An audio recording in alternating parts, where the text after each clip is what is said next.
may inquire. Thank you, Your Honor. Doctor, can you please tell us your full name? Sure. My name is Dr. Kent Harshbarger, which is Harshbarger. Where are you employed, sir?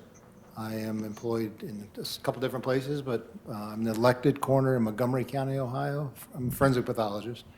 And then I'm a deputy coroner here in Franklin County, Ohio. And then I have a practice where we do contract with coroners, typically in Indiana.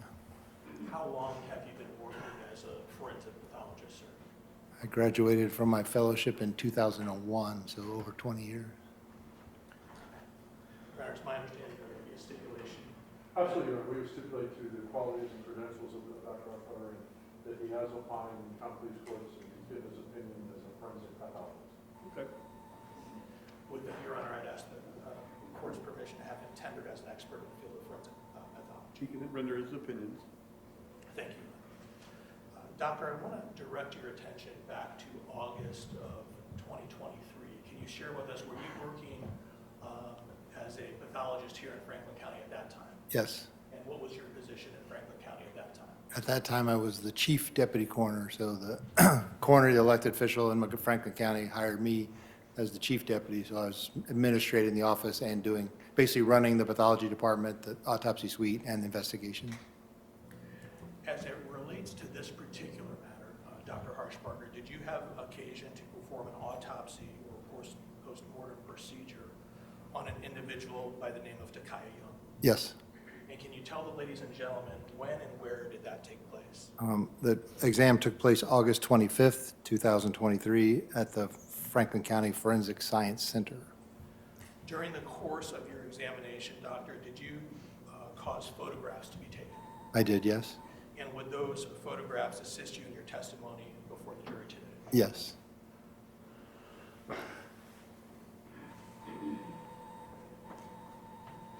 May I approach you? You may. Doctor, I'm going to show you as a group, first off, what have been marked as States Exhibits 73 through 80. And I'll just ask you to look at those as a group if you would.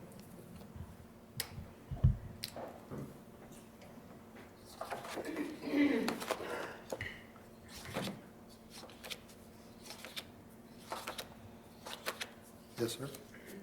Do you recognize those? I do, yes. Are those fair and accurate photographs of the images that were taken during your autopsy of Ms. Young? They are, yes. Your Honor, I'd ask for permission to publish. You may. And doctor, before we get there, let me ask you, at the time that you came into contact with Ms. Young's body back on August 25th, can you share with us what was her approximate age, height, weight? 21 years, is 21 years old, 222 pounds, and 5 feet 7. 5 feet 7, 67 inches. And that's 5 feet 7, did you say? Yes. I want to direct your attention, doctor, to first what we're looking at is States Exhibit 73. What are we looking at in this photograph? It's one of the photographs we use for, we call it identification. So the case number is in the image, which is hard with the glare, but it's 233617. So that's on the label. So most pictures will self-identify with the case number, but it's with her facial features. So it's her at the time of the exam. We haven't done anything. It's just starting. It has medical intervention visible in the image, bandage on the left, breathing tube, cardiac monitor pads. And then the injury will be more clear, but to the left lateral breast. This is how Ms. Young presented at the coroner's office from the hospital, is that right? Yes, that's right. States 74. Can you share with us, and for the record, I should probably note that we have an image blacked out or blurred for purposes of respect to Ms. Young, but having said that, can you tell us what are we looking at in this image? States Exhibit 74 is a camera shot from her left side, so you're looking at the left forearm, left upper chest, the face is in the image, and with the case number 233617. Along the left arm, when any forensic pathologist uses dimensions or directions, it's always related to a particular position. It's called the standard anatomic position. If you picture a mannequin looking forward and the hands to the side with the palms forward, all my dimensions or locations are related to that. So you're looking at what would be the posterior medial, the inside pinky side of the left forearm. This is the medial side. I say that because it looks like it's outside, but it's because the arm, when I describe it, is turned palm forward. So there is small abrasions across the medial side of the left forearm in this image, and then the gunshot wound in the lateral left breast is also depicted in the image. When you describe an injury or injuries as abrasions, doctor, that's a medical term, is that correct? Yes. What do you mean by the term abrasion? Sorry, I usually do that.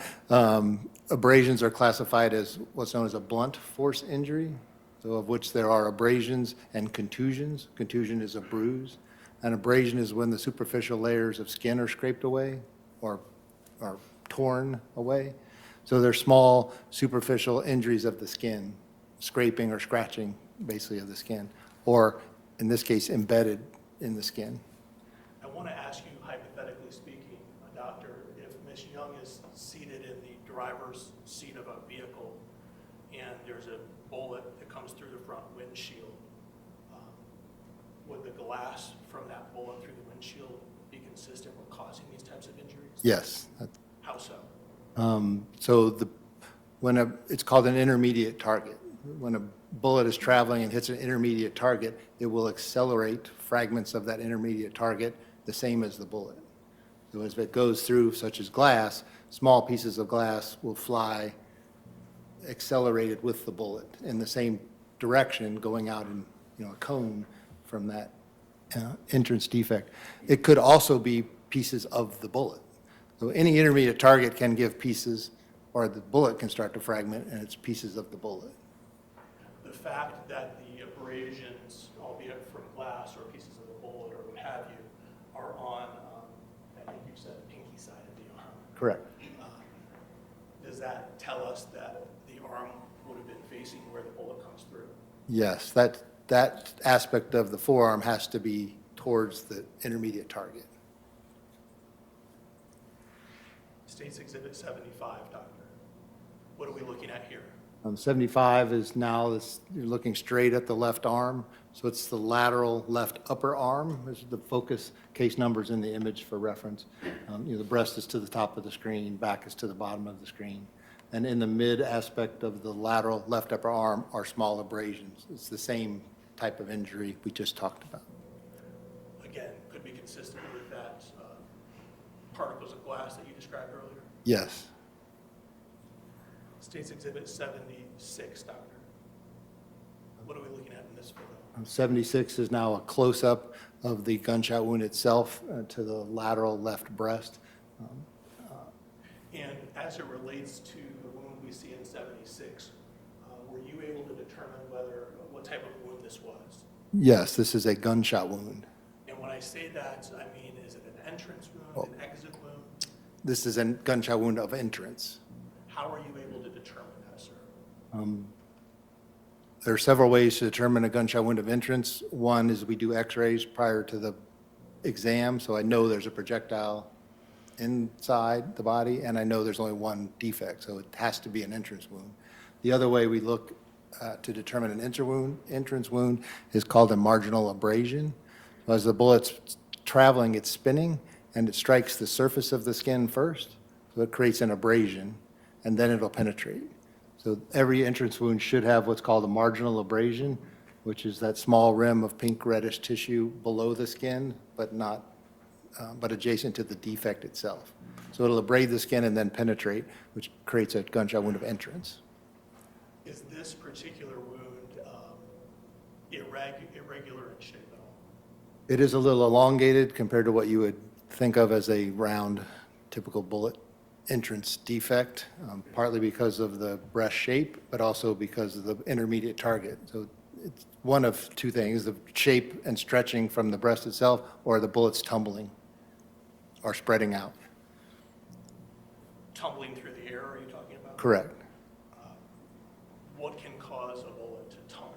The intermediate target. So it's, a couple things. One, it's so far out in its distance of travel that it's losing its energy, so it starts to wobble and turn because it's not staying true on its axis, or an intermediate target has disrupted it. By intermediate target, could a windshield of a car be an intermediate target? Yes. Did you do an internal examination of Ms. Young? Yes. And in doing so, can you tell us, Doctor, what was the path of travel of the bullet once it entered her chest? Sure. It is from her, so again, using directions, it's always in reference to her in that position. So it's from her left to right, front to back, and downward. And it goes through the breast soft tissues. It enters the chest through the anterior aspect of left rib 5. It then strikes the heart, goes in the front and out, sort of the left or the right atrial area of the heart. It nicks the esophagus, which is the swallowing tube, and then hits the vessel called the aorta, with the major vessel running along the spine from the top of the heart down, hits the aorta, and then it lodges in the spine at the thoracic vertebra number 10. So T10 is where the bullet lodged. I want to ask you, Doctor, you mentioned that along its path of travel through Ms. Young's body, the bullet struck the heart. Yes, sir. I assume that there would be an entry into the heart There was an entry and an exit? and an exit, so it passed through the heart. Yes. As a result of the bullet passing through Ms. Young's heart, can you tell us what type of injury or effect would that have had on her? Sure. The main effect is bleeding. You have the heart is pumping all the blood in the body, so blood is now able to escape the vascular system. You can have arrhythmias from the tissue damage itself affecting the heart, but most significantly because you're no longer able to pump blood through the system, you lose blood pressure. You bleeding loss and you lose blood pressure. Would that happen rapidly? It would happen very rapidly. The injury to the heart, the bullet holes to the heart, would those have been fatal injuries in and of themselves? Yes.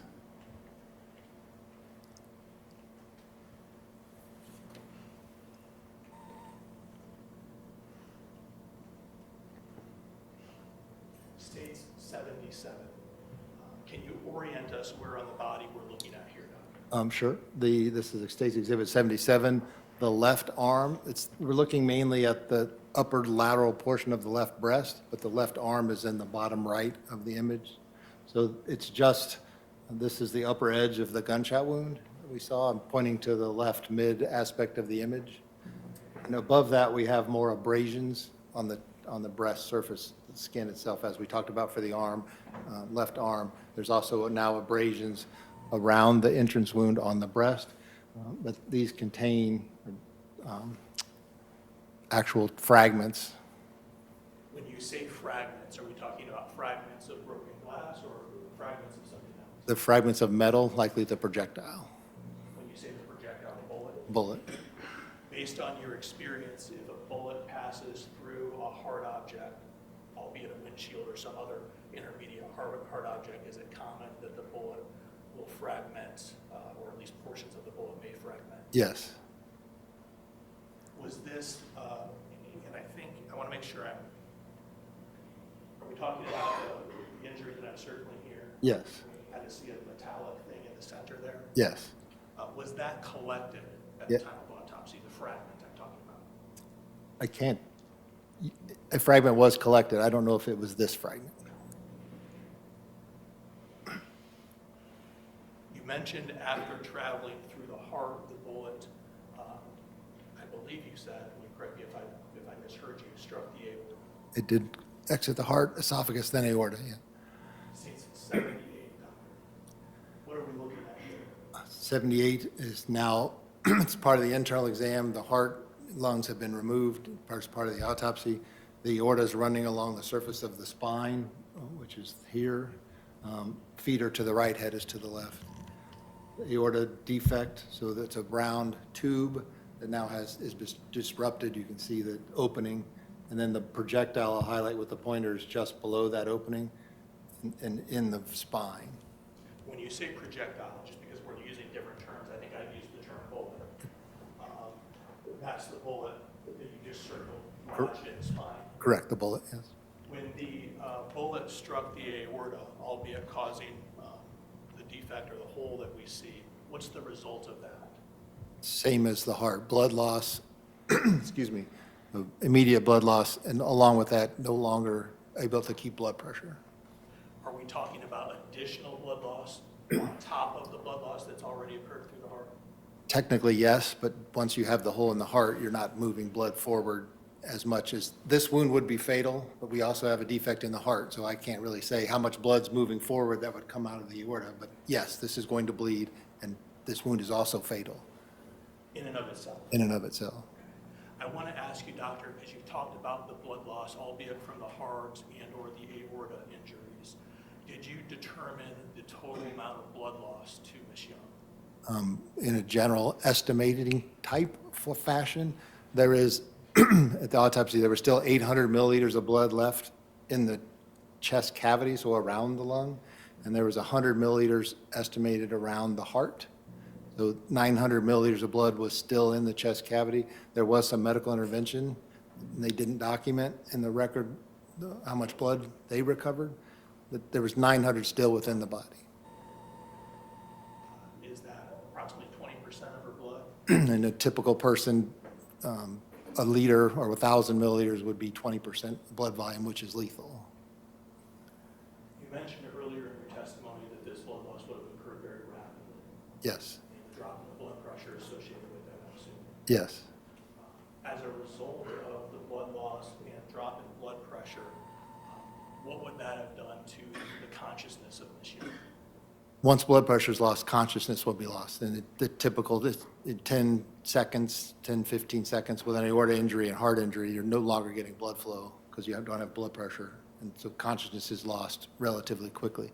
The brain needs blood, but it needs it for the energy, not oxygen. It needs it for oxygen, but it's quicker. It needs sugar quicker, and it'll become unresponsive, lose consciousness in relatively short period of time, 10, 15 seconds at maximum.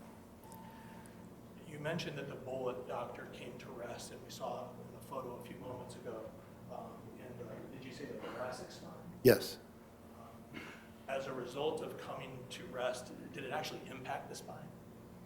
The spinal column, the bony aspects of the spine, it would probably, at least temporarily, injure the spinal cord because of the force. But that might be temporary. I can't say if it's a permanent injury, but the shock wave would at least temporarily inhibit signals through the spinal cord, in my opinion. When you say inhibit signals to the spinal cord, does that mean paralysis? Yes. Of what portion of Ms. Young's body? Everything from the brain connection down past that level, so the legs, Meaning she would not have been able to move her legs. temporarily at least.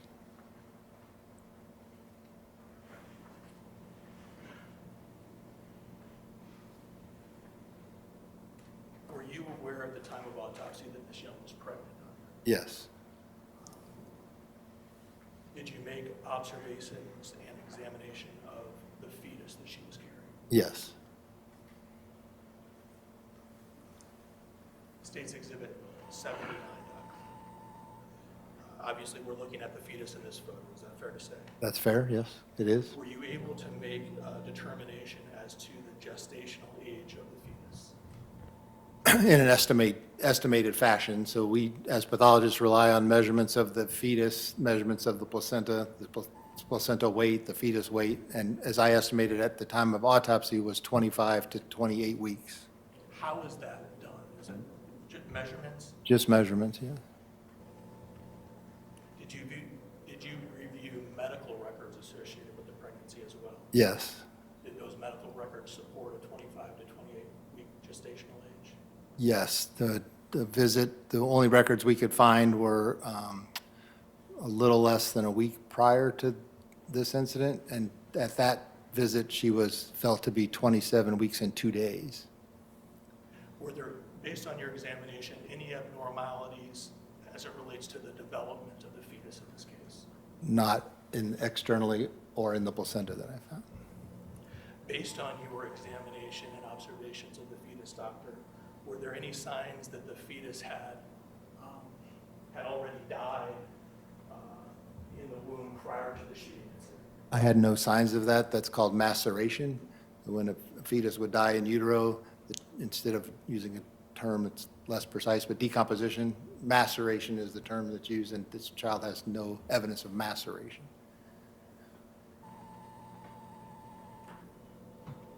Based on your examination and observations, doctor of the fetus, did you form an opinion as to whether or not, to a reasonable degree of medical certainty, the fetus would have been viable? It is my opinion the fetus would have been viable, And when we say viable, what does that mean medically? able to survive outside the womb, but that's not, this child would need medical support at that young, but could survive outside the womb with medical support.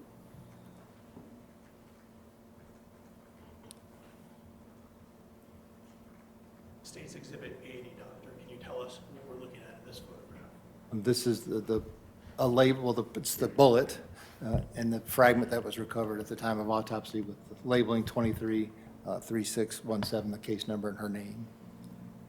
And where I recovered it, bullet from T10 spine with a fragment from left breast surface. Okay, so we can see on the sticker, you've indicated actual locations where each of these items was recovered from Ms. Young's body. Correct. May I approach her? You may. Doctor, I'm going to hand you what or what has been previously marked as State's Exhibit 72. And I'll ask you to take a look at that. It's been previously opened by a prior witness. Sure. But first, tell us, do you recognize the markings on it? Sure. Again, it matches our markings, fire projectile bullet from T10 spine with fragment from left breast surface from autopsy of young, turned over to CST Gill. I'll ask you to, there's clips holding it shut. You could remove those clips and just take the contents out, doctor.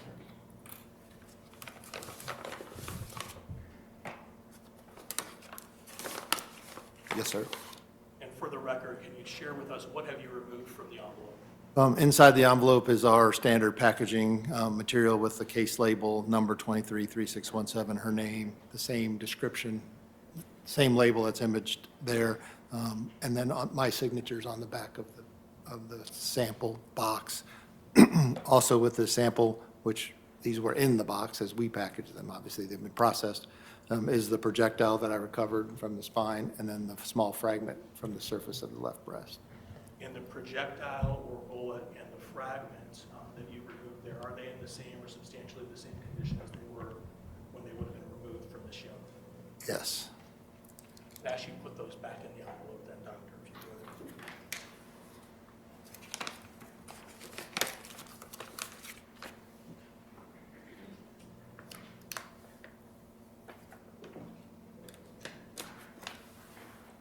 Dr. Harshbarger, based on your examination of Takaya Young, were you able to form an opinion to a reasonable degree of medical certainty as to what her cause of death was in this case? Yes, sir.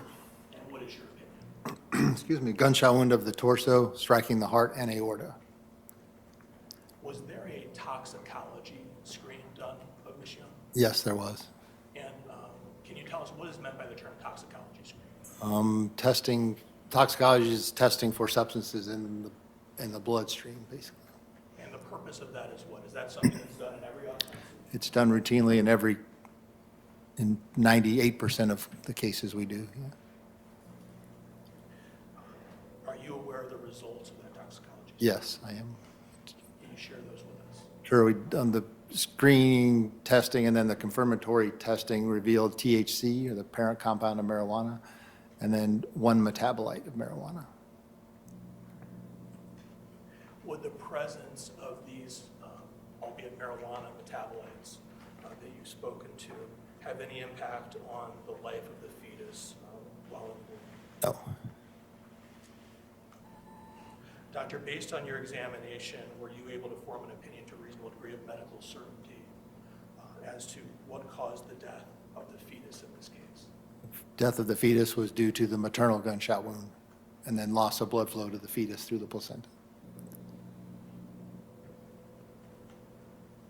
May I have a moment, Your Honor? You may.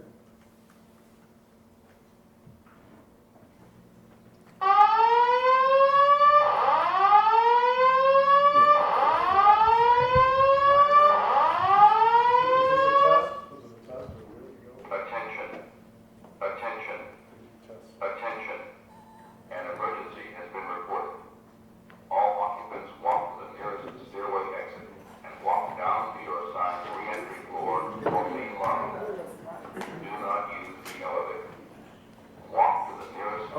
You guys can get, we're gonna take you out. Take him back down the back staircase.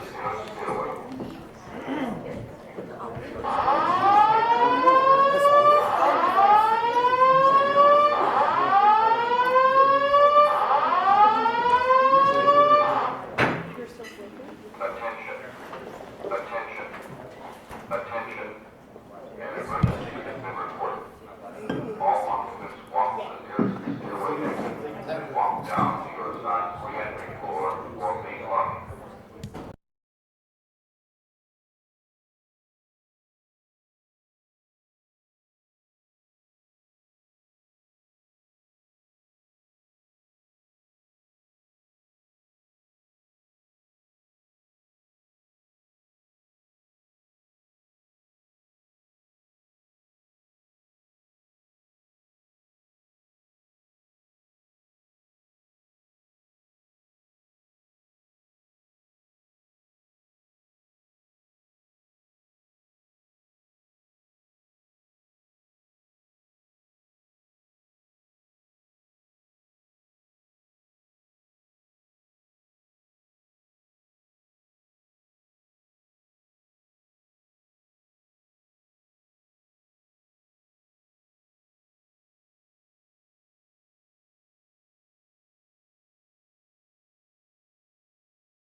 in cross-examination.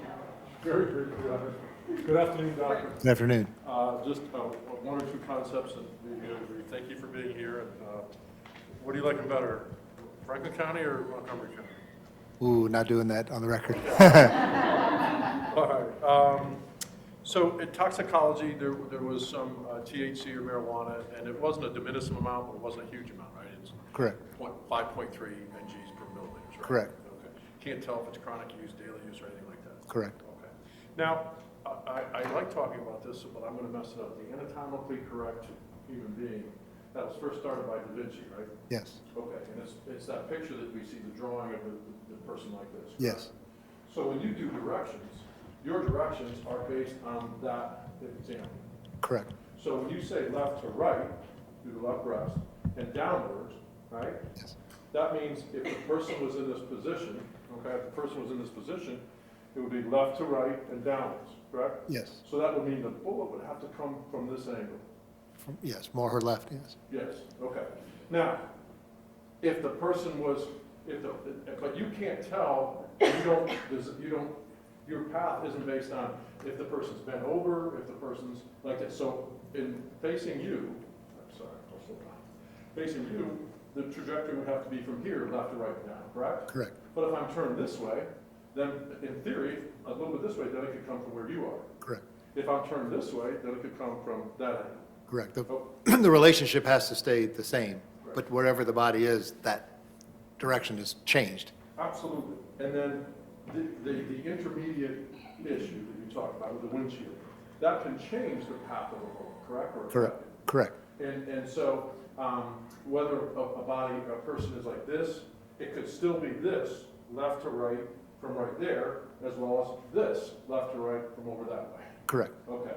And so you can't say the position of the body or where the gunshot came from. You can only follow it from the entrance room and extrapolate out a little bit, and then you go it through the body. Correct. Okay. I think that's all I have for you, Doctor. Thank you so much. Any redirect? No, thank you. All right, step down, take your stuff with you, and leave all that stuff there.